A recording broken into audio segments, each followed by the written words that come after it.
bem, né? Só que estava tudo indo muito bem.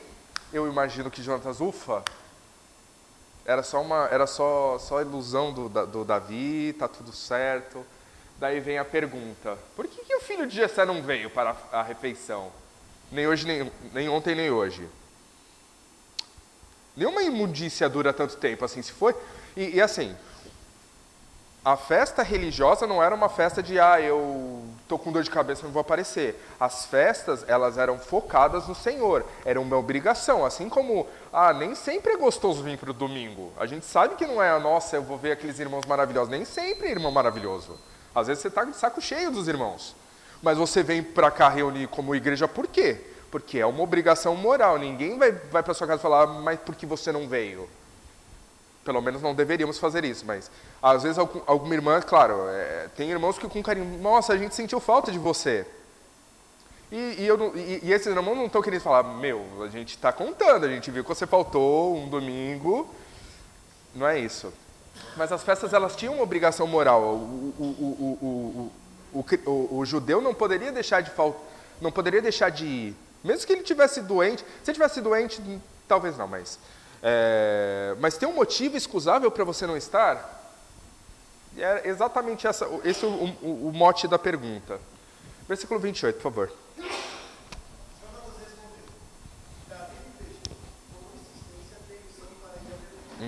É interessante. Primeiro, pedir autorização. O termo autorização pode ser bênção, assim, e até hoje é meio difícil, eu não saberia conceituar direito. Porque quando eu peço a bênção da minha mãe, ele pediu a bênção, ou seja, ele pediu uma autorização mesmo. Ele pediu a chancela, o ok para ir para Belém. Ele começou o teste, tá bom, já acendeu o sinal amarelo, tudo bem. Meu pai só perguntou. Não quer dizer que ele está com raiva, que ele, assim... Afinal, a mesa do rei, um lugar está vazio, tem alguma coisa muito esquisita, ninguém falta na festa do rei. É normal a pergunta. Mas a gente vê aqui, o Jonatas, ele era príncipe, ele era o sucessor. Ele tinha autoridade para mandar nos servos à vontade, não é uma coisa extraordinária. E provavelmente, especialmente se Saul estivesse ausente, a gente não sabe se Saul ele estava naquele momento, a gente não sabe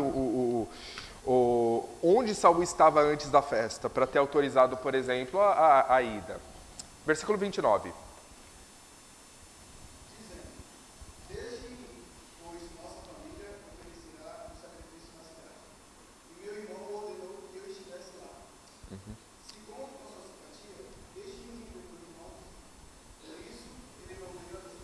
Ótimo. A gente vê que o Davi tinha falado uma coisa um pouco menor, daí, para dar uma gravidade de verdade aí, o Jonatas ele ainda acrescentou, e meu irmão ordenou que estivesse lá.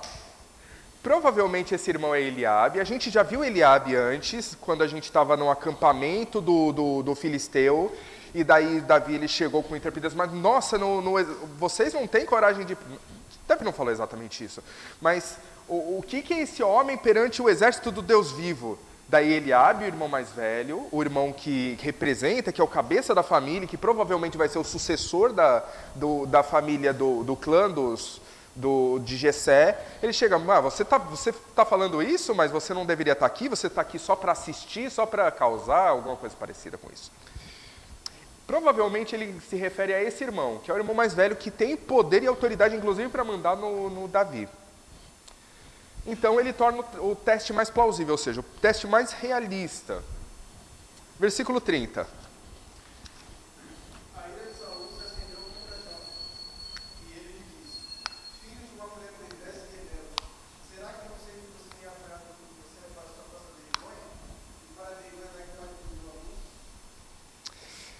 Olha, eu não preciso explicar essa frase para mostrar o quão mal educada ela é no mínimo. Eu acho que é fácil de entender. A gente pode trocar facilmente por filho da mãe, ou coisa pior. Esse filho de uma mulher perversa e rebelde. Se meu pai um dia falasse isso para minha mãe, provavelmente demoraria muito tempo até ele voltar de novo para casa. Muito tempo. E assim, eu acho que ele se daria razão depois, que tivesse falado isso. Uma observação. Por favor. É interessante que Jonatas foi diferente daquilo que Mical fez, né? Quando a gente aprendeu na aula com Itamar. Ela simplesmente mentiu, falou, eu deixei ele feliz, senão eu ia me matar. Né? E Jonatas não, Jonatas fez exatamente aquilo que eles combinaram. Né? E é isso um pouco também. Então, eu não, assim, eu ia colocar esse tópico na aula. Primeiro não é desculpa, assim, você tem toda a razão, mas eu não vou fazer porque eu precisaria de 2 aulas para falar sobre o elemento moral da mentira. Porque para mim é muito difícil, assim, eu não vejo, assim, quando a gente olha a palavra do Senhor e a gente vê que, assim, deixa eu ver como eu posso explicar de uma forma educada. Mical, ela mentiu. Davi também mentiu. E Jonatas também mentiu e ainda acrescentou na mentira. Todo mundo aí mentiu. Daí vem uma questão, mas a gente pode tirar algumas lições morais aí. Primeiro, que não existe um justo sequer. Davi, ele era a perfeição em formato de pessoa? Não, ele estava longe de ser a perfeição em formato de pessoa. Mas isso daqui é uma mentira, de fato. Eu não vejo muita diferença. De verdade. Não vejo. Daí vem a questão, daí a gente pode justificar Davi falando, não, mas tem algumas mentiras que são boas.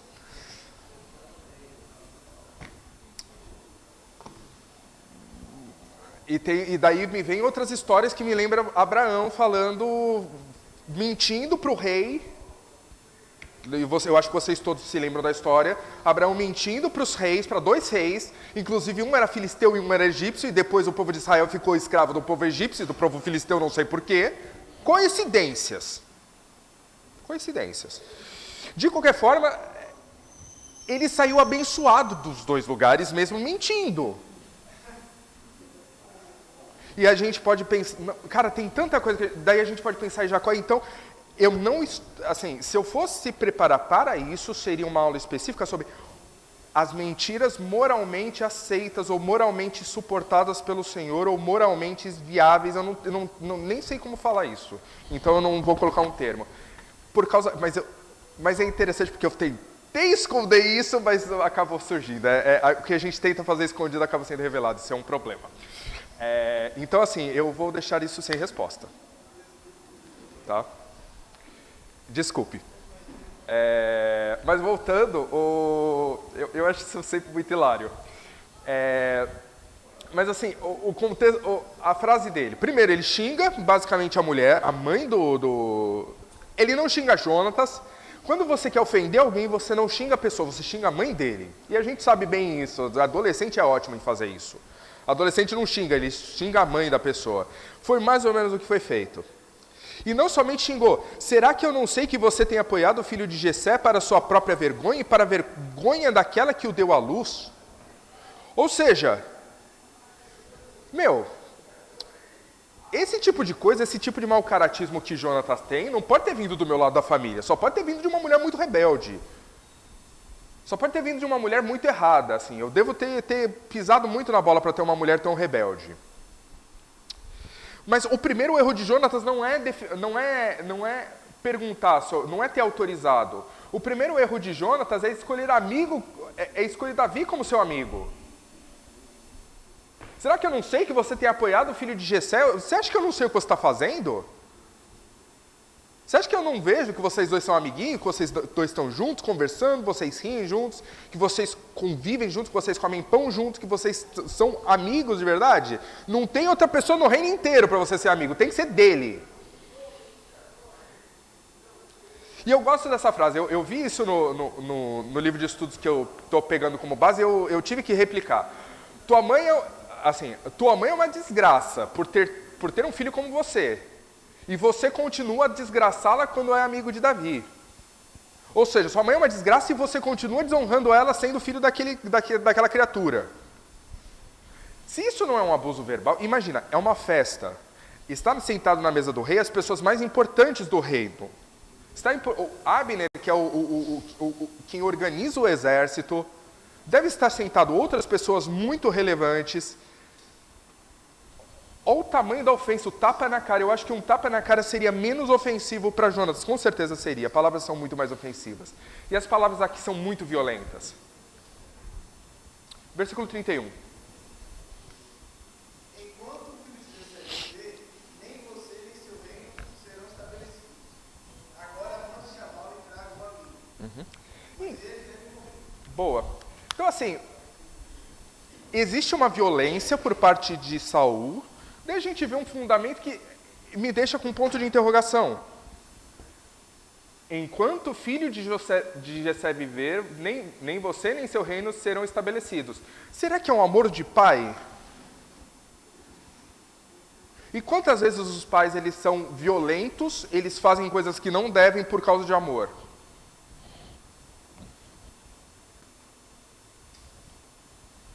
Ele falou uma coisa que, tipo, literalmente, você não falaria para o filho em particular, você não muito menos em público, muito menos numa festa dedicada ao Senhor. Mas ele falou, olha, enquanto ele existir, você não está seguro.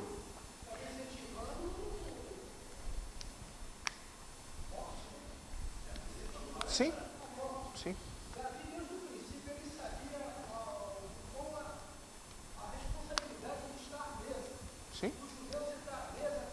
Sim. Sim. Sim.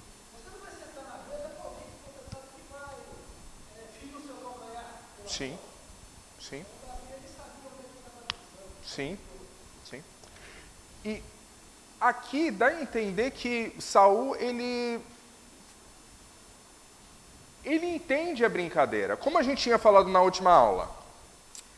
Sucessão, quando você tem uma guerra de sucessão, quando uma pessoa usurpa o trono de outra, o que a outra pessoa faz? Ele mata todo mundo da família, para não ter questionamento, para não ter problema de legitimidade. Você mata a família. Quando você vê que existe, e Saul, olha, ele pode ser o que quiser, ele pode não ser um servo do Senhor, mas bobinho ele não é. Ele está vendo aonde está indo o rio. Ele está vendo para onde o Davi está rumando. Davi está se tornando um líder. Davi está se tornando mais adulado do que ele. Quanto mais Jonatas. E nada contra Jonatas. Não é nada contra ele, porque ele é uma pessoa virtuosa, ele é um guerreiro, ele já se mostrou, inclusive, na Bíblia, um guerreiro muito aprovado. Mas ele está conseguindo o carisma das pessoas. As pessoas estão seguindo o filho de Jessé. E se o filho de Jessé for para o trono, qual a probabilidade do Jonatas morrer? De toda a família de Saul morrer? É muito grande. Além de tirar sim. O que nós somos, no final das contas, se não nossa linhagem? Eu estou ficando velho. Você, o netinho, é a sua linhagem. O que vai acontecer com ele? Se eu matar seus filhos, o que vai acontecer com você? Você vai morrer e pronto, acabou sua história. Hoje a gente não tem tanto esse conceito, mas naquela época era muito claro. E provavelmente, será que alguém sabia disso? Porque assim, eu gosto dessa frase, quando um segredo é compartilhado para mais de 3 pessoas, não é mais segredo. Provavelmente a gente já tinha visto na última aula que Jonatas sabia quem seria o próximo rei. E ele estava muito bem, ele aceitava isso. Provavelmente o Saul também já sabia, e essa frase dá a entender isso. Enquanto você estiver vivo, a probabilidade de você ser rei, acabou, meu amigo. A vida de Davi, no final das contas, Davi era um risco. A gente vê histórias de amores proibidos, e geralmente são amores sexuais. Eu amo aquela mulher, só que aquela mulher é minha inimiga, blá, blá, blá. A história de uma amizade, eu acho que é tão pior quanto o amor, porque os dois sentem uma afinidade, os dois sentem num coração uma afinidade tão grande, os dois sabem que alguém vai perder. É importante também o significado do nome, tem muito a ver com a história de Jonas e Davi, porque o significado de Jonas Eu não sei qual. significa enviado por Deus, Aham. Presente de Deus ou amizade inabalável. Uhum. Então, liga muito com essa história. Eu Sim. acredito que eu vou para Deus que Sim. responda a mim. Sim. Você sabe o nome de Davi também? Aham. Pesquisa depois, eu quero saber. Presente de Deus ou amizade inabalável? Bom, eu gostei. Muito bom. Deixa eu ver. Eu acho isso muito interessante também. A gente olha de uma forma linear a Bíblia, a gente acompanha de acordo com o pensamento que a Bíblia nos traz. Mas você já pensou que talvez... Por que Deus poupou por tanto tempo Saul?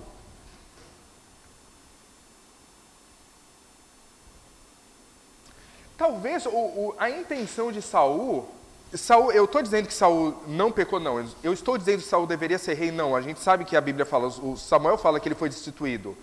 Mas se Deus quisesse, já teria morrido. Por que durou tanto tempo? A gente lê a Bíblia com capítulos, parece que é uma coisa que aconteceu. Hoje, o capítulo 21 aconteceu dia 21, o capítulo 22 acontece no dia 22. Talvez existisse uma certa inocência no pensamento dele. Talvez aquele desejo desesperado de matar o Davi fosse exatamente para que o Jonathan tivesse. Porque assim, ele sabia que aquele caminho não ia dar certo. Alguém ia ter que ceder. Claro, eu estou dizendo que ele está correto? Não, mas nem sempre a pessoa inocente, a pessoa que faz as coisas inocentes, ela vai para o céu. A gente vê muito isso no mundo. Tem pessoas que se mutilam, tem pessoas que se sacrificam, tem pessoas que fazem doações, tem pessoas que fazem uns sacrifícios monstros. E elas não vão para o céu, porque não é o nosso ato que salva, não é isso que eu quero dizer. Mas talvez exista uma certa congruência da parte dele, de não simplesmente, ele se tornou meu inimigo, eu quero matar ele, só isso. Mas talvez exista um pensamento patriarcal de eu vou proteger a minha cria. Não sei. Talvez. Significa predileto ou amado. Predileto amado. Que interessante. Inclusive é um bom tema para mensagem da amizade dos dois, olha. Bacana. Daí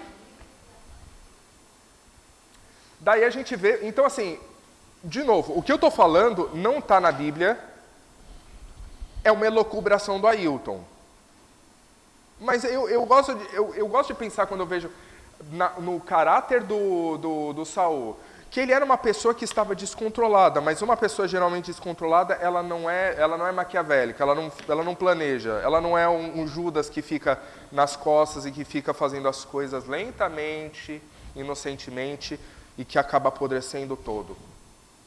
Ele provavelmente estava seguindo em frente, ele estava tentando liberar o caminho o mais rápido possível, estava tentando se manter no trono o máximo possível, porque ele estava sozinho, e ele sabia disso. Então, Saul ele ordena para Jonathan, tudo bem, agora mande chamá-lo e traga para mim. Acabou a brincadeira, vamos parar a festa, eu não suporto mais isso, vai buscar ele. Resposta de Jonathan, versículo 32. Jonatas perguntou ao seu pai: por que ele deve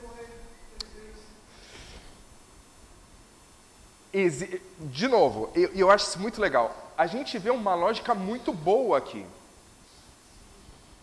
Pelo menos eu estou olhando com a minha mente, talvez você não concorde, tudo bem, não está escrito na Bíblia, mas existe um sentimento de defesa do pai, existe um sentimento de proteção do pai, tudo bem, ele quer garantir, ele quer proteger, ele vê o filho de Jessé como um risco para ele, para o filho dele, para a família dele.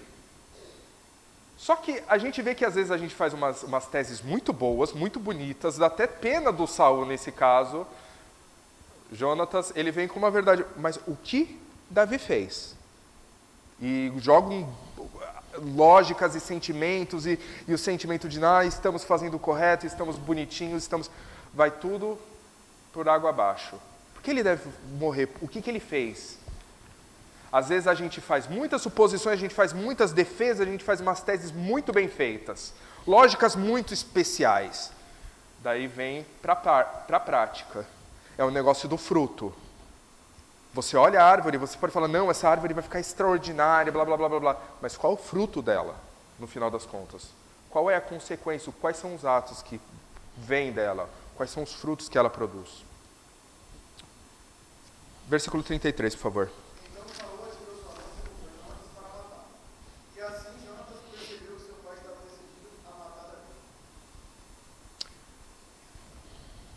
é interessante que chegou no fundo do poço.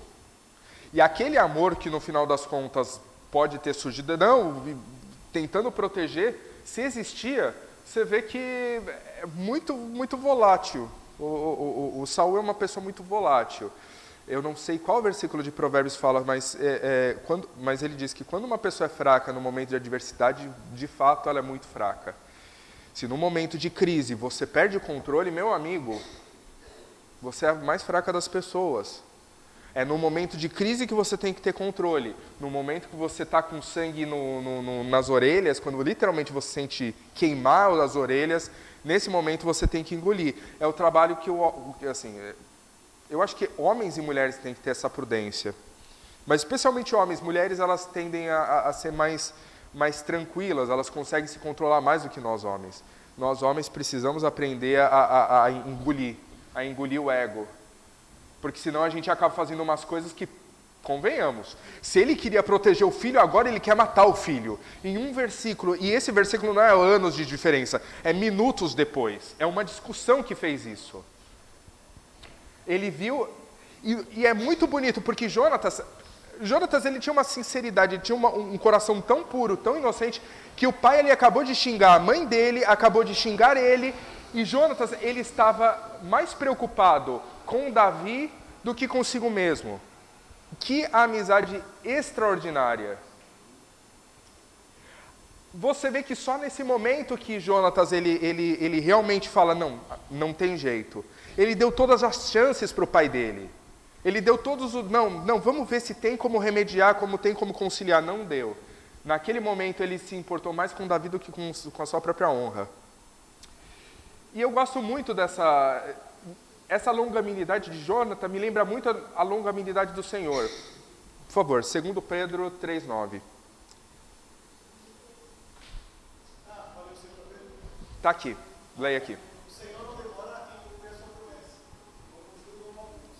Pelo contrário, Ele é paciente com vocês, não querendo que ninguém pereça, mas que todos cheguem ao arrependimento. Sim. Jonatas, nós temos poucos relatos de Jonatas, infelizmente, mas todas as vezes que eu vejo a figura de Jonatas, sempre me vem uma imagem muito clara de um homem que as virtudes dele conciliam muito com o prenúncio do amor do Senhor. É um homem que, a Bíblia não fala sobre isso, mas com certeza o coração dele devia estar num lugar muito correto, por ele ter essa longanimidade, por ele ter essa serenidade, por ele ter esse amor não por si mesmo, mas por um próximo, por aquele que ele sabe que é maior do que ele. Jonathan é um bom exemplo do que nós deveríamos ser. Ele é longânimo, ele é sereno, ele não toma decisões rápidas, especialmente quando as decisões são prejudiciais para as pessoas. Mas ele chegou num ponto, e ele foi longânimo. Ele não demorou em cumprir a promessa. Pode parecer que ele está tentando enrolar o Davi, mas não. Ele está tentando ver se vai até a última instância, se realmente não tem jeito. Ele é paciente. E ele é uma inspiração do que a gente deveria ser na prática. Versículo 34. Jonathan se levantou da mesa, muito irado. Naquele segundo dia da festa da nova, ele não comeu, pois estava triste porque seu pai havia humilhado. Sim. Ele não estava ofendido com a humilhação que ele recebeu na frente de todo mundo, na frente dos principais, literalmente, de Israel. Ele estava humilhado.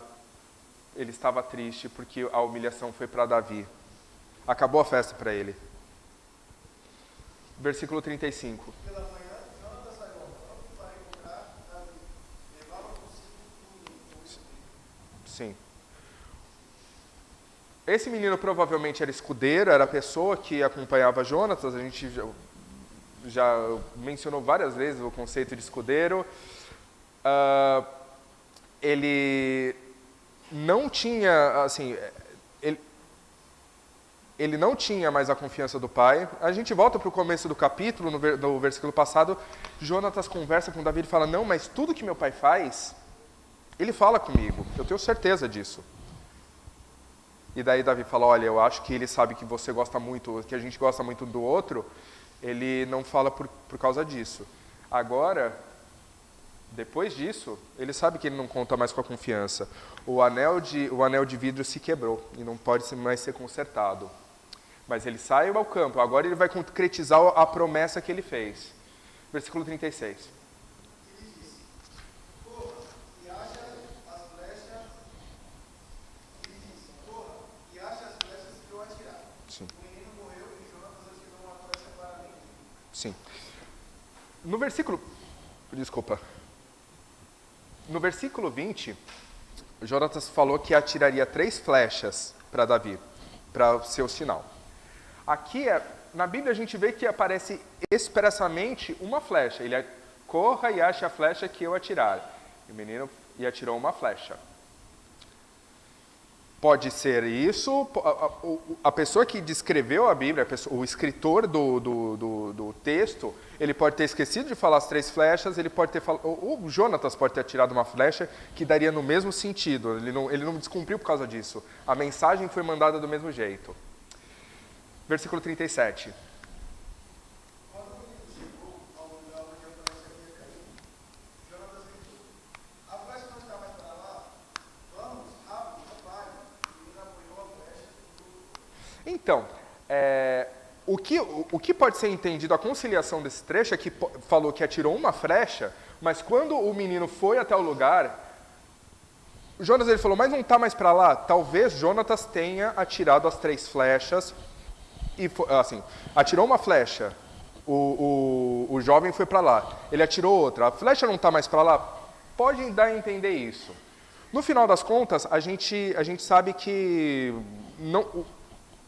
se ele fez 3 flechas ou não é o importante é que a mensagem foi dada. Versículo 39.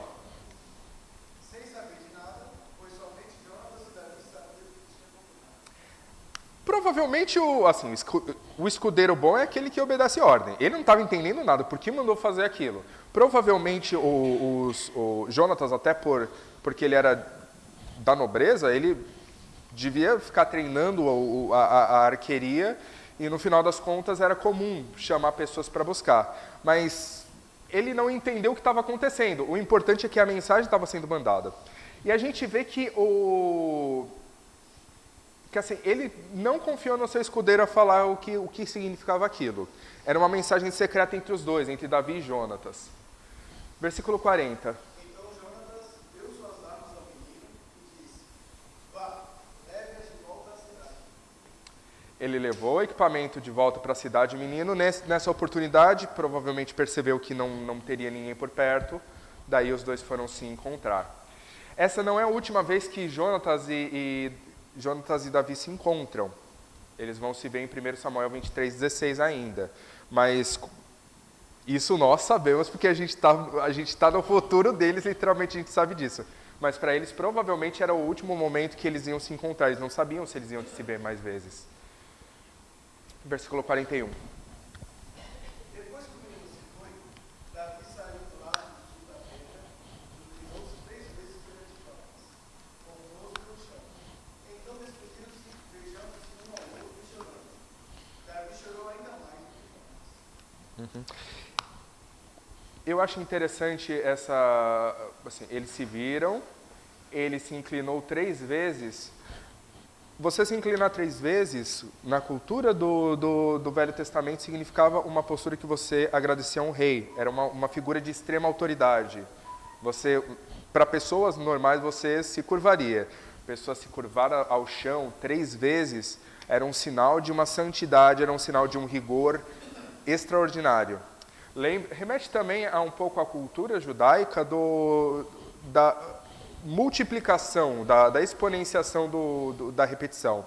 Quando a gente vê e a gente canta santo, santo, santo, não é porque a gente está gaguejando, é porque a gente aproveita a linguística judaica, hebraica, de que quando você quer falar algo que é muito sério, você repete 2 vezes. Por isso Jesus falava em verdade vos digo. Não é porque ele estava pensando em verdade vos digo. Não, é em verdade, acima de toda a verdade, e nesse caso seria uma reverência 3 vezes, ou seja, você elevar em cima de elevado é uma coisa excelsa, uma coisa quase divina. esse mesmo ato aparece Ciro comentando sobre essas 3 prostrações. Você só faz um tipo de ato parecido com esse com o rei, somente com um rei. É interessante a reverência de Davi com Jonatas. O carinho que ele tinha, ele sabe o quão caro aquele ato de lealdade foi. Ele traiu seu próprio pai, ele traiu a sua própria monarquia, ele traiu seus direitos de herança, ele traiu o seu próprio ser. Jonatas, ele deu a vida por amor ao seu amigo. E se isso não é uma sombra do que Jesus é, tem poucos exemplos tão claros na Bíblia. Ele literalmente não ganharia nada por fazendo o que ele fez. Mas ele acreditou nas promessas que ele fez com seu amigo. Ele se colocou abaixo em amor ao seu amigo. Esse gesto... E ele se curvou, assim, e Davi, ele se curva diante da nobreza desse grande homem. E no final das contas, Davi, ele chora porque ele perde tudo no final das contas. Ele perdeu a família, ele perdeu a família dos pais, ele perdeu a sua esposa, ele perdeu o seu grande amigo. Versículo 42.